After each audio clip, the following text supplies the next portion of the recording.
سرک زندگی. خور مې ما سره غداري وکړه او زما مینه یې غلا کړه. رښتینې کیسه. مینه او درنښت ګرانو اوریدونکو، هیله لرمه چې ټول روغ جوړ او خوشحاله اوسئ. ما سره مرسته وکړئ ترڅو دغه کانال مخکې لاړ شي. منندوی به مو یمه. نننۍ کیسه د یو افغان نجلۍ کیسه ده چې داسې شروع کیږي. سلام، زما مستعار نوم رابعه ده. مونږ 5 خویندې یو او 6 ورونه لرمه. مشره خور مې واده کړې وه، خو نور 3 خویندې مې پیغلې وې چې زه تر ټولو مشره ومه. مونږ پېښور کې ژوند کول. هلته ډېر نجونې ملګرې مو درلودلې، خو پلار مې پرېکړه وکړه چې خپل وطن ته ځو. مونږ ډېر وژړل چې ملګري او دوستان مو دلته پاتې کېږي. راغلو وطن ته. وطن کې کابل کې کور مو ونیو او هلته ډېره سو. زما یو د حما زوی و چې رحیم نومېده. رحیم موټر درلوده، کابل تورخم لاین کې کار کول. پلار او مور اسلام آباد کې ژوند کوو. رحیم کابل کې هوټل کې ژوند کول. کله چې رحیم زمونږ کره راغی، پلار او مور مې ورته ویل چې نور هوټل ته مه ځه. کله چې کابل کې پاتې کېدې زمونږ کور ته راشه. داسې فکر وکړه چې خپل کور دې ده. رحیم ویل سمه ده ماما جان. نور کله چې رحیم کابل کې پاتې کېده زمونږ کره به راتلل. زمونږ مهمانخانه 2م منزل کې و. رحیم هلته ویده کېده. په حال کې زه او رحیم ډېر جنګونه مو کول. یو د بل سره ډېر ضد مو کول. کرار دغه جنګ، ضد او کرکه مینه، محبت او ګرانښت ته تبدیل شو. زما او د رحیم مینه پیدا شوه. یو ورځ رحیم ماته سوغات راوړل چې یو سور ټایپ او څو دانې کستونه وو. ماته یې راکړل. له دې کار څخه زما خویندې ډېر خفه شو. وروسته له هغه د رحیم مینه زما په زړه کې نور هم زیات شو. یو ورځ چې زه کور کې یوازې ومه، رحیم راغی او راته یې ویل غواړم حمام وکړم. ما هم ورته ګرمې اوبو حمام ته ویوړ. رحیم لاړ حمام ته. څو دقیقې وروسته غږ یې وکړه چې صابون نشته. ما صابون واخیسته، د حمام د دروازې څخه ورته ورکړل. رحیم زما لاس یې کلک ونیو. حمام ته یې کش کړمه. رحیم لوسو او ما زر سترګې پټې کړې. په دې وخت کې د حولي دروازه ټک ټک شو. ما ویل هله حبا مې ده. رحیم زر زه یې خوشې کړمه او ما ګام واچول. له وارخطایي څخه وغورځېدلمه. لاړم دروازې ته. دروازه مې خلاصه کړه چې مور مې او خویندې مې دي. خویندې مې زما څخه پوښتنه وکړه او راته یې ویل رابعه ولې رنګ دې الوتی ده؟ ما ویل وغورځېدمه. رښتیا په غورځېدلو کې پښه مې ډېره ژوبله شوې وه. پښه مې ورته ښکاره کړه، خویندې مې راباندې شک ونه کړل. شپه سو. په جای کې پرېوتم چې ویده شمه، خو خوب رانغی. حمام مې په یادېده. څو ځلې ځان سره مې سوچ وکړه چې د رحیم کوټې ته لاړه شم، خو وډاره شومه چې څوک مې ګیر نه کړي.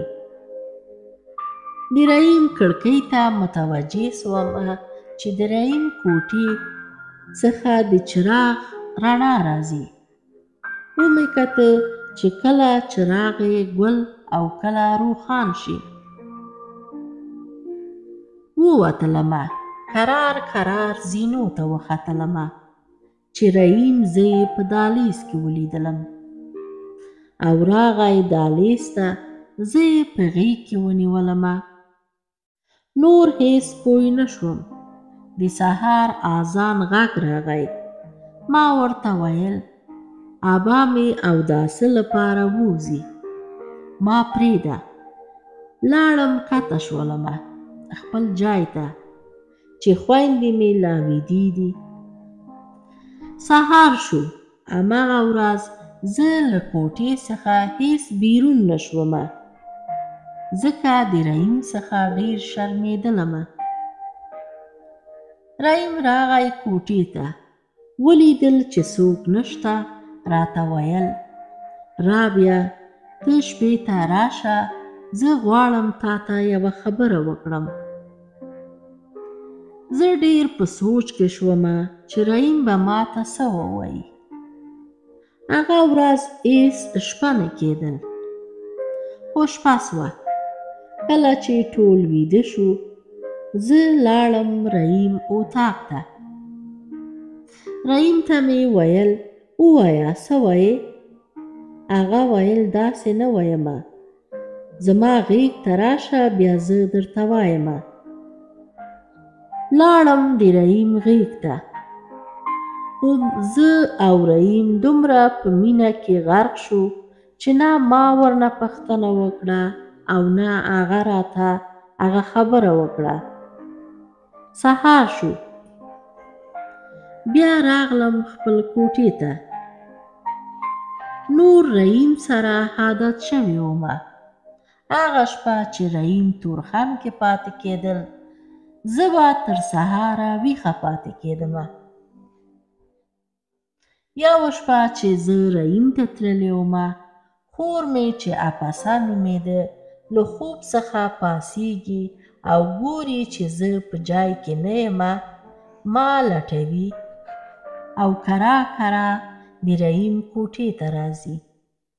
ما د رحیم سره جوړه ویني، خو چاته غږ نه کوي او بیرته ځي خپل جای ته. وروسته له هغه افسه خور مې کوشش کوي چې رحیم سره د مینې رشته جوړه کړي. همدغه کار بیا کوي. کله چې اپسه رحیم سره یاري رشته نیسي، نور رحیم ما سره سړه رفتار کوي. ډېر تغییر کړی و. یو ورځ مې ورنه پوښتنه وکړه چې رحیمه ولې داسې سړه رفتار را سره کوي؟ هغه ویل مور و پلار مې پرېکړه کړی چې حپسه راته وکړي. ما ورته ویل چې ګوره رحیمه، زه در سره مینه لرمه او ته هم وایې چې تا سره مینه لرمه، خو مګر واده ولې زما خور سره قبلوي؟ رحیم ویل زما د مور و پلار پرېکړه ده، زه څه نشم ویلی په دې کې. خو بیا وروسته زه خبره شومه کله چې حپسه زه او رحیم یو ځای لیدلی و. د رحیم مور ته ویلی و چې زه رحیم سره د مینې رشته لرم او رحیم ما سره جنسي اړیکه هم نیولی. د رحیم مور زما ماما ته وایي او ماما مې له دې خبرې څخه ډېر ډارېږي چې خدای مکړه سبا ته زما د خورزې رنګه بده نه شي. د همدې لپاره ماما مې زموږ کور ته جرګه راغی او زما د پلار څخه اپسه یې وغوښتله. پلار مې هم اپسه یې ورته ورکړه. اپسه او رحیم واده وکړه. ما پسې یو اطرافي او دهقان هلک راغی. ما هم هماغه قبوله کړه. واده مې وکړه ورسره. خاوند مې دهقان او ډیر غریب ده، خو دومره مینه را سره کوي چې هیڅ د باور وړ نه ده. خوشحاله ژوند لرمه، د مینې څخه ډک ژوند. اپسه او رحیم اوس په جرمني کې ژوند کوي، مګر د دواړو منځ کې نه مینه شته او نه محبت. هره ورځ ښځه او خاوند جنګونه کوي. اپسه 2 زامن لري چې دواړه یې اوتیزم لري. نه خبرې کولی شي او نه اوریدی شي. اپسه د هغې نه ډیر رنځ وړي.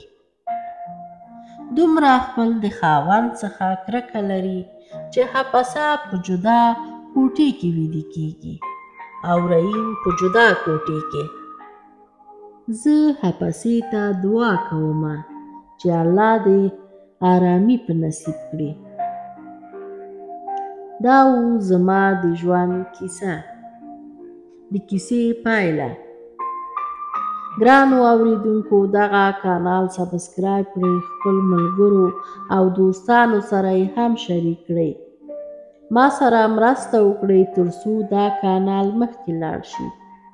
د ټولو هیوادوالو څخه چې دا چینل اوري مننه کوم. تر بل داستان تاسې په پاک او مهربان رب سپارم. الله مو مل شه.